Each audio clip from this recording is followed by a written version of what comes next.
وَوَصَّيْنَا الْإِنسَانَ بِوَالِدَيْهِ إِحْسَانًا، اور ہم نے انسان کو اس بات کی تلقین کی ہے کہ اپنے ماں باپ کے ساتھ اچھا سلوک کرے۔ حملتہ امہ کرہا، اس کی ماں نے بڑی مشکل کے ساتھ اسے اپنے پیٹ میں اٹھایا۔ وضعتہ کرہا، اور بڑی ہی مشکل کے ساتھ اسے جنم دیا۔ وحملہ وفصالہ 30 شہرا، یہ مدت حمل اور دودھ پلانے کی مدت 30 مہینے بنتی ہے۔ حتی اذا بلغ اشدہ وبلغ 40 سنہ، اور جب یہ بچہ جوانی کو پہنچتا ہے، 40 سال کی عمر کو پہنچتا ہے، اس کے ماں باپ بھی ہوتے ہیں، اس کی اولاد بھی ہوتی ہے، تو پھر یہ دعا کرتا ہے، قال رب اوزعنی ان اشکر نعمتک التی انعمت علی وعلی والدی، اے میرے مالک مجھے اس بات کی توفیق عطا فرما کہ میں تیرے ان انعامات کا شکریہ ادا کروں جو تو نے مجھ پر انعامات کیے ہیں اور میرے ماں باپ پہ انعامات کیے ہیں۔ وَأَنْ أَعْمَلَ صَالِحًا تَرْضَاهُ، اور مجھے اس بات کی توفیق عطا فرما کہ میں اس سے نیک عمل کروں جو تجھے پسند آ جائیں۔ وَأَصْلِحْ لِي فِي ذُرِّيَّتِي، اور میری اولاد کو بھی صحیح رکھنا۔ إِنِّي تُبْتُ إِلَيْكَ، میں نے سب درگاہوں کو چھوڑ کر، ہر جانب سے منہ موڑ کر تیری جانب میں نے رخ کر لیا ہے۔ وَإِنِّي مِنَ الْمُسْلِمِينَ، اور میں تیری اطاعت کرنے والوں میں سے ہوں۔ أُولَئِكَ الَّذِينَ نَتَقَبَّلُ عَنْهُمْ أَحْسَنَ مَا عَمِلُوا، یہ ہیں وہ لوگ کہ جو بھی اچھا کام کرتے ہیں ہم انہیں قبول کرتے ہیں۔ نتجاوز عن سیئاتہم، اور اگر ان سے برے کام ہو جائیں، گناہ سرزد ہو جائیں تو ہم خود ہی معاف کر دیتے ہیں۔ فی اصحاب الجنہ، یہ لوگ جنتی ہیں۔ وعد الصدق الذی کانوا یوعدون، اور یہ ایک سچا وعدہ ہے رب کی جانب سے جو ان لوگوں کے ساتھ کیا جا رہا ہے۔ والدین کی خدمت، ان کی عادت، ان کے مقام کے بارے میں بات ہوئی تھی، اور ماں باپ کی نافرمانی اور نافرمانی کی صورت میں دنیا اور آخرت کی سزا کے بارے میں بات ہوئی تھی۔ ماں اور باپ کی محبت ایک ایسی محبت ہے جو کسی اور مخلوق میں نہیں پائی جاتی۔ ایک مرتبہ کچھ قیدی مسلمانوں کے ہاتھ لگے، سید کائنات بھی موجود تھے، ان کے سامنے قیدیوں کو لایا گیا۔ ان میں ایک عورت تھی جس کا شاید کوئی بچہ تھا جو اس سے چھین گیا۔ وہ قیدیوں میں جس چھوٹے سے بچے کو دیکھتے اسے پکڑتی، اس سے پیار کرتی، اس سے سینے سے لگاتی، اس سے دودھ پلاتی۔ بچہ اپنا نہیں ہے، اپنا بچہ چھین گیا ہے، لیکن جو بچہ اس کے سامنے آتا اس کے ساتھ اسی طرح محبت پیار کا اظہار کرتی، سینے سے چمٹا کے اسے دودھ پلاتی۔ جب آپ نے یہ کیفیت دیکھی تو صحابہ کرام سے کہا، کیا تم یہ سمجھتے ہو کہ یہ عورت ہے؟ اپنے بچے کو اپنے ہاتھوں سے آگ میں ڈال سکتی ہیں؟ کہا کہ نہیں۔ جو عورت، جو ماں اپنے بچے کے ساتھ ساتھ ہر بچے سے جو محبت کرتی ہے، کیسے ممکن ہے کہ وہ اپنے بچے کو اپنے ہاتھوں سے آگ میں ڈال دے؟ تو آپ نے فرمایا، لَوْلَاهُ أَرْحَمُ بِعِبَادِهِ مِنْ هَٰذِهِ بِوَلَدِهَا، کہ جتنی محبت اس عورت کو اپنی اولاد کے ساتھ ہے، رب کائنات کو اس سے بڑھ کر اپنے بندوں سے محبت ہے۔ تم بندے تو بن جاؤ اس کی محبت سمجھانے کے لیے کہ تمہارے رب کی تم سے محبت کیسی ہے۔ رحمت کائنات نے ماں کی محبت کو سامنے رکھ کر سمجھایا کہ دیکھو یہ ماں کی محبت تم سمجھتے ہو، اس سے بڑھ کر رب کائنات کو اپنے بندوں سے محبت ہے، جس کے بندے بن جائیں گے اور رب کبھی بھی اپنے بندوں کو جہنم میں نہیں بھیجے گا۔ یہ ماں کی محبت ایک مثالی محبت ہوتی ہے، اور جو لوگ ماں باپ کا مقام سمجھ رہے ہیں تو پھر وہ زندگی بھر انہیں دور نہیں دیتے، ان کی ہر بات کو مانتے ہیں، اپنی انا کو مقدم نہیں کرتے، اپنی شان کو ماں کے مقام سے بلند نہیں کرتے، بلکہ ماں کے مقام کو اور ماں کی شان کو ہمیشہ سب سے بلند رکھتے ہیں۔ امام حیوان مشرہ ایک محدث گزرے ہیں، ایک دن اپنے شاگردوں کو قرآن و حدیث کی تعلیم دے رہے تھے۔ تعلیم دیتے ہوئے ان کی والدہ آتی ہے اور کہتی ہے کہ بیٹا اٹھو اور مرغیوں کو دانے ڈال دو۔ محدث ہیں، حدیث پڑھا رہے ہیں، قرآن پڑھا رہے ہیں، دین کی تعلیم دے رہے ہیں، کتنا عظیم کام ہے، لیکن ماں سے نہیں کہا کہ میں پہلے یہ کام کر لوں، میں شاگرد بڑی دور سے آئے ہوئے ہیں، انہیں میں تعلیم دے دوں، پڑھانے کے بعد میں یہ کام کر لوں گا۔ نہیں، وہ جانتے تھے کہ ماں کا مقام کیا ہے اور ماں کی اطاعت کیسے کرنی ہے۔ ماں کو جواب دے دیا، یہ بھی کہہ دیا کہ میں کرتا ہوں، تو شاید ماں کو دکھ ہو، اور ماں کو دکھ ہوا، یہ دکھ رب نے محسوس کرنا ہے اور وہ ناراض ہو جائے گا، میرا یہ قرآن و حدیث کی تعلیم دینا میرے کسی کام نہیں ہے، یہ جو بھی میں کر رہا ہوں اس رب کی رضا میں نہیں کر رہا ہوں۔ لیکن اگر ماں کو میں نے تکلیف دی، اسے دکھ دیا، اسے صدمہ پہنچایا، میرے یہ سارے اعمال قارت ہیں۔ وہ یہ سمجھتے تھے، اس لیے نہیں کہا کہ اماں جان میں کر لیتا ہوں۔ آج اپنے رویے دیکھیے، ماں کوئی کام کے لیے بلاتی ہے،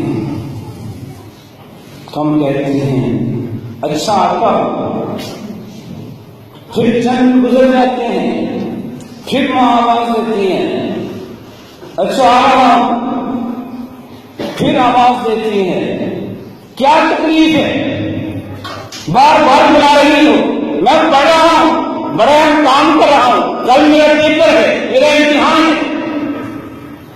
یہ ہمارے رویے ہیں، ہمارا انداز ہے۔ کس کے ساتھ؟ اس ہستی کے ساتھ جس نے 9 ماہ تک تمہیں پیٹ اٹھایا، تم ساری زندگی اس کا اس احسان کا جواب نہیں دے سکتے۔ اس نے احسان کیا تم پر، اس احسان کے جواب میں تم کیا احسان کرو گے؟ کیا بدلہ دے سکتے ہو؟ نہیں دے سکتے ہو۔ اس لیے ساری زندگی اپنی ماں کے غلام بن کے رہو، اس کی ہر بات کو مانو، اس کی اطاعت کرو، اسے خوش رکھو، رب خوش ہو جائے گا۔ لیکن پھر بھی ماں کا حق ادا نہیں ہوگا۔ یہ سب کچھ کر لینے کے بعد بھی، ماں کو راضی رکھنے کے باوجود بھی یہ سمجھیں کہ میں نے ماں کا حق ادا کر دیا ہے، یہ آپ کی غلط فہمی ہوگی۔ آپ نے حق ادا نہیں کیا، اپنا فرض ادا کیا ہے۔ ماں کا حق وہی ہے جہاں تھا، اور جو آپ چاہیں کر لیں، اس حق کا بدلہ کبھی نہیں دے سکتے ہیں۔ ایک شخص حضرت عمر سے پوچھتا ہے کہ میں اپنی ماں کو یمن سے کندھوں پہ اٹھا کے مکہ مکرمہ لایا ہے، میں نے کندھوں پہ اٹھا کے یہ سفر کیا، کندھوں پہ اٹھا کے اسے بیت اللہ کا طواف کروایا، اسے مینا لے گیا، اسے عرفات میں لے گیا، پھر مزدلفہ لایا، پھر مینا لایا، اسے میں نے حج کروایا۔ کیا میں نے اپنی ماں کا ادا کر دیا؟ ہم ایک نیک کام کرنے کے بعد یہ سمجھتے ہیں کہ شاید ہم نے ماں باپ کے تمام حق حقوق کو ادا کر دیا ہے۔ نہیں، ساری زندگی بھی ماں باپ کے حقوق کو ادا کرتے رہیں، خدمت کرتے رہیں، لیکن ماں باپ کا احسان جو آپ پر ہے، اس احسان کا بدلہ کبھی نہیں دے سکتے۔ عمر کہتے ہیں کہ نہیں، تم نے جو کچھ بھی کیا اس کے باوجود بھی ماں کا حق ابھی ادا نہیں ہوا۔ ذرا غور کرو، تم نے تو ایک سفر طے کیا ہے، چند دنوں کا، چند ہفتوں کا سفر ہوگا، جو تم نے اپنی ماں کو اٹھا کے طے کیا ہے۔ تمہاری ماں نے تمہیں 9 مہینے تک پیٹ میں اٹھایا، پھر گود میں اٹھایا، تمہیں پالا اور پوسا، اور تیری ماں جب بھی تجھے اٹھاتی تھی اس کی ہر سانس کے ساتھ دعا ہوتی تھی کہ اللہ میرے اس بیٹے کی عمر کو دراز کر، اسے لمبی عمر دے۔ بتاؤ، جب تم اپنی ماں کو اٹھا رہے تھے کیا تمہاری زبان پہ دعا تھی کہ اللہ میری ماں کی عمر لمبی ہو جائے؟ نہیں، تمہاری زبان پہ اگر دعا تھی تو یہ تھی کہ اللہ میری ماں بوڑھی ہو چکی ہے، اسے اب پردہ دے دو۔ کتنا فرق ہے، تم نے اٹھایا ہے ضرور ہے، لیکن ماں کے اٹھانے میں اور تمہارے اٹھانے میں بہت فرق ہے۔ اس کے تو ہر سانس کے ساتھ تیرے لیے دعائیں ہوتی تھی، برکت کی، درازی عمر کی، اور تم نے اٹھایا تو ماں کی موت کی تمنا کر رہے تھے۔ اس لیے جو بھی تم کر لو، کبھی نہ سمجھنا کہ میں نے اپنے ماں کے یا باپ کے حقوق کو ادا کر دیا ہے۔ اتنا بڑا احسان ہے ماں باپ کا اولاد پہ کہ جو ماں باپ جو چاہیں بظاہر آپ کی نگاہ میں زیادتی بھی کرے تو آپ کو ان کے سامنے رخصت نہیں کرنا چاہیے۔ محبت اور پیار کے ساتھ تو بات کریں، سمجھائیں، لیکن لڑائی کی نوبت، توہین کی نوبت، الزام تراشی کی نوبت، ماں باپ کو پنچایت میں گھسیٹنے کی نوبت، یہ کبھی نہیں آنا چاہیے۔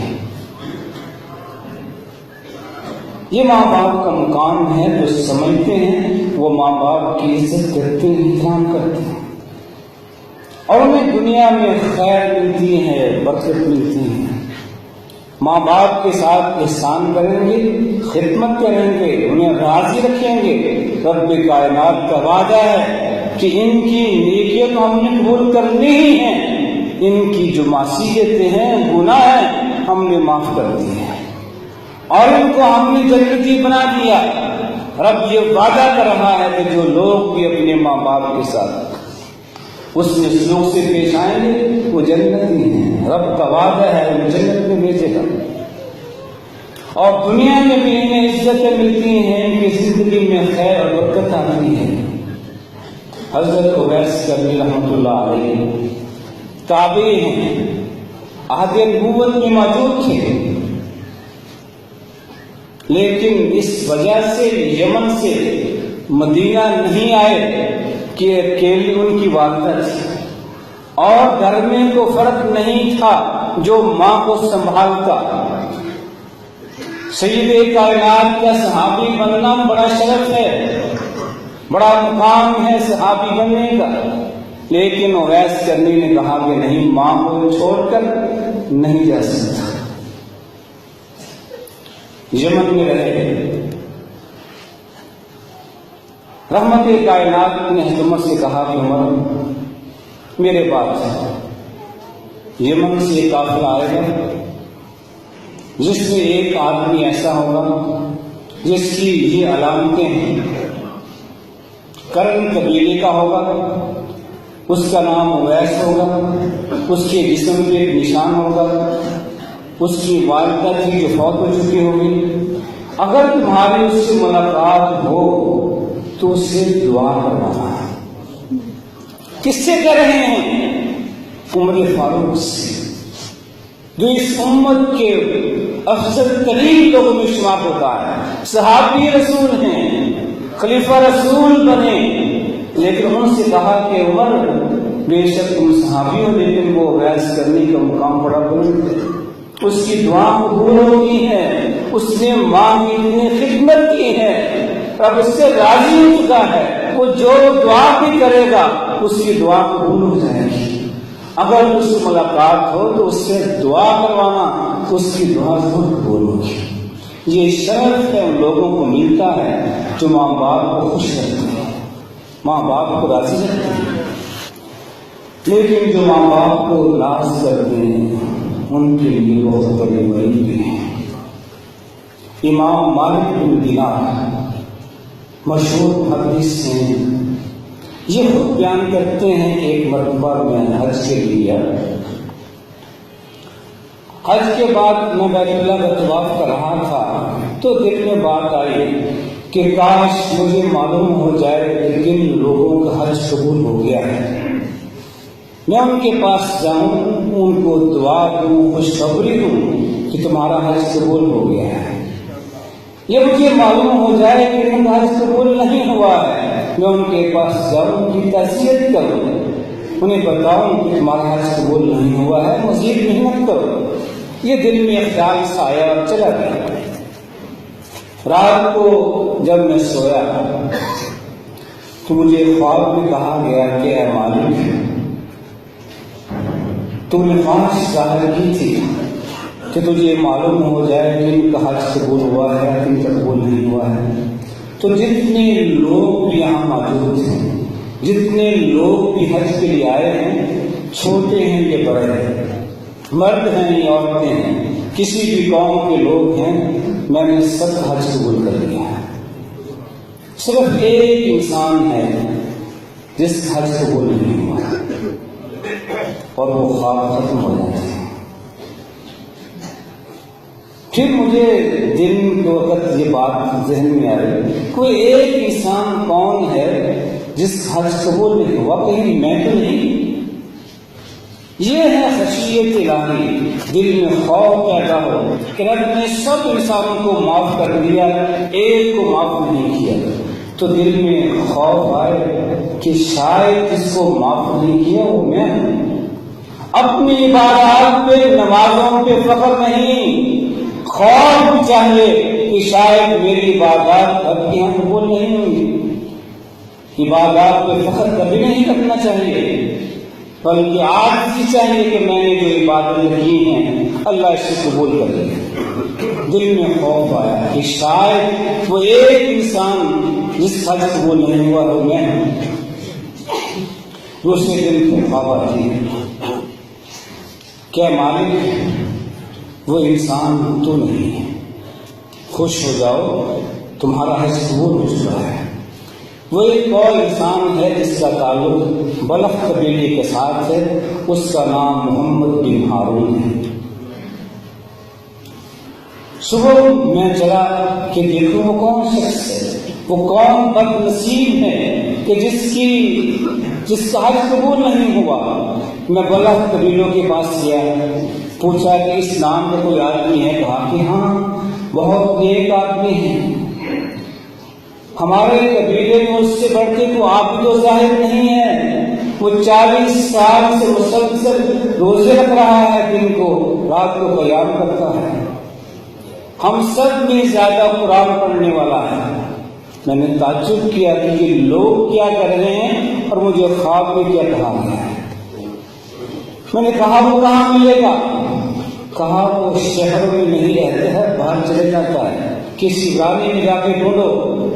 تو کہتے ہیں کہ میں مکے سے باہر گیا ویرانے میں ڈھونڈنے کے لیے، مجھے ایک جگہ ایک انسان مل گیا جو نماز پڑھ رہا تھا، اس کے پاس پہنچا، اس نے محسوس کیا تو آیا ہے، پوچھتا ہے کون ہے؟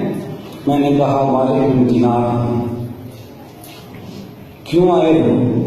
تمہیں کو خواب آئی ہے؟ میں نے کہا کہ ہاں مجھے خواب آئے ہیں، بتاؤ کیا ہے؟ تو کہتے ہیں، میں نے کہا مجھے شرم آتی ہے خواب بتاتے ہوئے۔ کہا تو بات نہیں بتاؤ، پہلے میں بتاتا ہوں میں کون ہوں۔ میرا تعلق بلخ قبیلے کے ساتھ ہے، آج سے 40 سال پہلے میں بہت شراب پیا کرتا تھا، شراب کا رسیا تھا۔ ایک دن دوستوں کے پاس بیٹھ کے میں نے بہت شراب پی لی، نشے میں آیا، گھر چلا گیا۔ گھر میں گیا تو میری والدہ تنور پر بیٹھی کھانا تیار کر رہی تھی۔ مجھے جب نشے میں دیکھا تو کہا کیا محمد دیکھو آج ماہ شعبان کا آخری دن ہے اور ماہ رمضان کی آج پہلی رات ہے، لوگ روزے کی تیاری کر رہے ہیں اور تم نشے میں ہو۔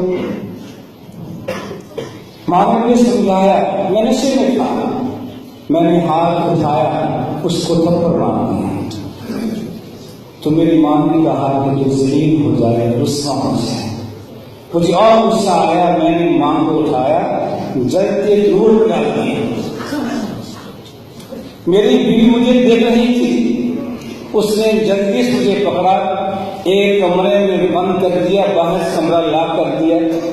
جب رات کو مجھے میرا نشہ ختم ہوا، میں نے آواز دی تو بیوی کہتی ہے کہ نہیں روزہ نہیں کھولوں گی، تو اتنا بڑا مجرم ہے، تو نے آج بہت بڑا گناہ کیا ہے۔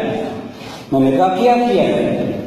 اب ہوش میں تھا۔ میں نے کہا تم نے اپنی والدہ کو مارا ہے، اسے تنور میں پھینک کے جلا دیا ہے، وہ جل چکی ہے۔ مجھے نکالا گیا، میں نے دیکھا کہ واقعہ جو بات کہی گئی تھی وہ صحیح تھی۔ میں نے توبہ کی، میں نے اپنا سارا گھر چھوڑ دیا، جو پیسے تھے صدقہ کر دیے، اور اس دن سے 40 سال ہو گئے ہیں، میں ہر روز روزہ رکھتا ہوں، رات کو قیام کرتا ہوں، ہر سال حج کرتا ہوں، اور ہر سال میرے پاس ایک آدمی آتا ہے یہی خواب بیان کرتا ہے کہ حج قبول نہیں ہوا۔ میں بہت بد نصیب ہوں۔ رونے لگا۔ مالک کہتے ہیں کہ میں نے اسے کہا کہ واقعہ تیرا جرم ایسا ہے، اگر یہ جرم اس جرم کی سزا یا ملے تو اکیلا نہیں ساری زمین جل جائے۔ میں اس سے اٹھ کے واپس آ گیا، دور جا کے میں نے اللہ سے دعا کی کہ اللہ تو سب سے غم دور کرنے والا ہے، اگر یہ شخص 40 سال سے دعا کر رہا ہے، معافی مانگ رہا ہے تو معاف کر سکتا ہے۔ میں نے دعا کی، واپس آ گیا، رات کو پھر خواب آتی ہے، کہا کہ مالک کسی کو مایوس نہ کرو، جاؤ اس کے پاس پھر اسے مل کے لاؤ کہ رب یہ کہتا ہے کہ قیامت کے دن میں نے ہر ایک کے ساتھ انصاف کرنا ہے، اگر کسی سینگ والی بکری نے کسی ایسی بکری کو مارا ہوگا جس کے سینگ نہیں ہے، میں اس سے تجھے بھی انصاف دلاؤں گا، اور میں تجھے اس انسان کو محمد بن ہارون کو جہنم میں بھیجوں گا۔ جہنم میں بھیجنے کے بعد پھر میں اس کی ماں کو اختیار دے دوں گا کہ تیرا بیٹا ہے جہنم میں چلا گیا ہے، اگر تو چاہتی ہے تو وہاں سے نکال لے، نہیں چاہتی ہے تو نہ نکال، تیرا معاملہ ہے۔ یہ خواب میں بات آئی، کہا جا اسے بتا دو کہ وہ اپنے اس معمول کو جاری رکھے، استغفار کرتے رہے، لیکن یہ سزا اسے ملے گی، جہنم میں ایک بار ضرور جائے گا، اس کے بعد اس ماں کو اختیار دے دیا جائے گا، اپنے بیٹے کو معاف کرتی ہے یہ نہیں، معاف کرتے ہی جہنم سے باہر آ جائے گا، اگر معاف نہیں کرے گی تو ہمیشہ جہنم میں رہے گا۔ یہ ہے ماں باپ کے ساتھ زیادتی، ان کی قدر اور مقام کو نہ جاننا۔ دنیا میں بھی انسان ذلیل ہوتا ہے، ایسے انسان کی کوئی عبادت رب کے ہاں قبول نہیں ہوتی۔ جب رب راضی نہیں تو عبادات کس کام کی ہیں؟ اور رب کی رضا ماں باپ کی رضا کے ساتھ ہے۔ ماں باپ کو راضی رکھیے، انہیں خوش رکھیے، یہ خوش ہوں گے رب خوش ہوگا، وہ خوش ہوگا تو آپ کی عبادات قبول کرے گا، وہ خوش ہوگا آپ کے گناہ معاف کر دے گا، لیکن خوش نہ ہوا نہ عبادات قبول ہوگی اور نہ گناہوں کی معافی ملے گی۔